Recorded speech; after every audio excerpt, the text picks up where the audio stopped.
Hi guys! Welcome back sa YouTube channel ko. So for today, may sasagutan lang tayo na isang random math problem galing from geometry. So medyo a bit challenging to. Pero siguro sa mga math wizards natin, madali lang to. Pero yun nga. So siguro dun sa mga average lang. So medyo challenging siya mga lodi. Pero sige, try nating sagutan. Pero before that mga lodi, shoutout muna kay Marian Sen Borromeo at saka kay Ronald Illustrissimo ng BSECE Cebu Technological University MC mga lodi. So thank you so much mga lodi sa patuloy na pag-support and sa pag-subscribe sa channel natin, and keep safe na lang mga lods, and I hope you all the best. Ito yung problem mga lodi. In a convex and sided polygon, the measure of all but two of the interior angles of the polygon is equal to 160 degrees. What is the sum of all possible values of n? So, yun. Ulitin natin. In a convex and sided polygon, the measure of all but two of the interior angles of the polygon is equal to 160 degrees. What is the sum of all the possible values of n? So, this question came from SIP9 mga lodi. So, try nating sagutan.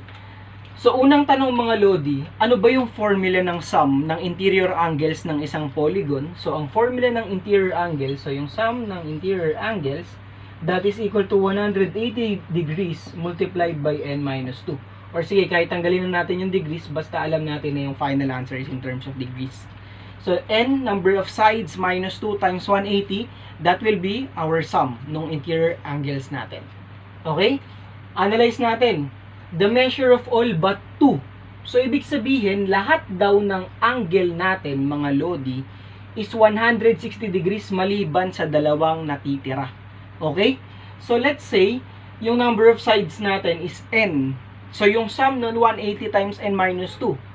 Eh, di ba, 160 degrees daw yung angles natin maliban sa dalawa.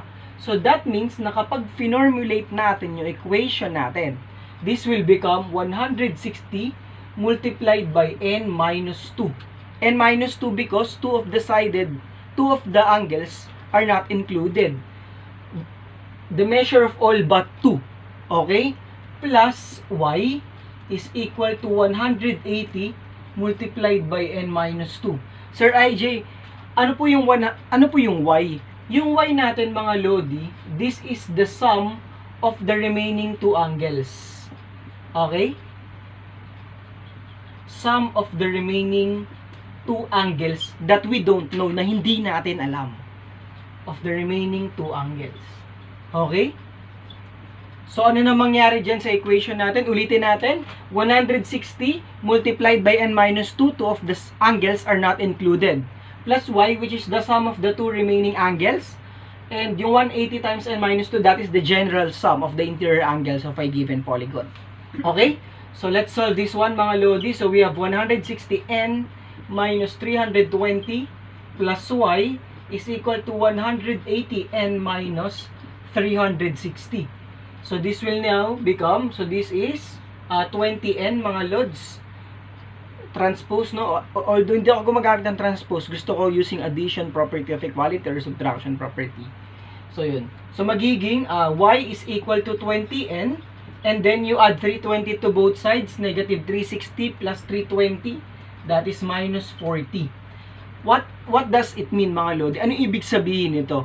So, ang ibig sabihin nito, that the sum of the remaining two angles must be, or this is the sum of the remaining two angles. Okay? So, ano nang gagawin natin dyan? Balikan natin yung problem. Let's go back to our problem. In a convex. Ano ibig sabihin ng convex? Ayan. In terms of the interior angle, ang ibig sabihin ng convex, mga lodi, yung interior angle natin must be less than 180 degrees. Eh, dalawa yon, 180 plus 180. Okay, that is correct, 360. Therefore, the sum of the remaining two angles must be less than 360 degrees. So, that means that y is less than 360. Ano ba yung y natin? We have 20n minus 40 is less than 360. So, 20n is less than 400, n is less than 20. So, ano yung mga possible values ng n? 1 to 19, patay.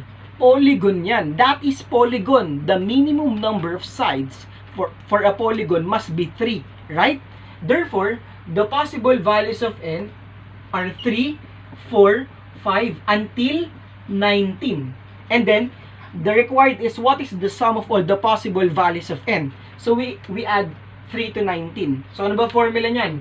So, that is the sum of n is equal to n over 2 multiplied by a sub 1 plus a sub n. Knowing that yung number of terms natin dito mga lodi, sorry napapa-English mga lodi, syempre may mga ibang ano na nanonood eh.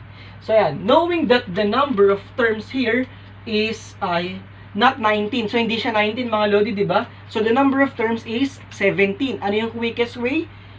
Considering na 1 to 19 yan, 19 yun. Eh hindi natin sinama yung 1 and 2. Therefore the number of terms is 17. So that is 17 over 2 multiplied by the first term plus the last term. So this is 22. 22 divided 2, that is 11. 17 times 11. Therefore, the sum of all the possible values of n is 187. Okay? So just in case you have questions or clarifications, don't forget to comment on the comment section. Thank you so much mga Lodi sa patuloy na pag-support din sa pag-subscribe sa channel natin. More power sa inyo and ayun, keep safe na lang, especially COVID cases is tumataas nga mga Lodi, no? So ayun, see you on my next math tutorial video and bye-bye.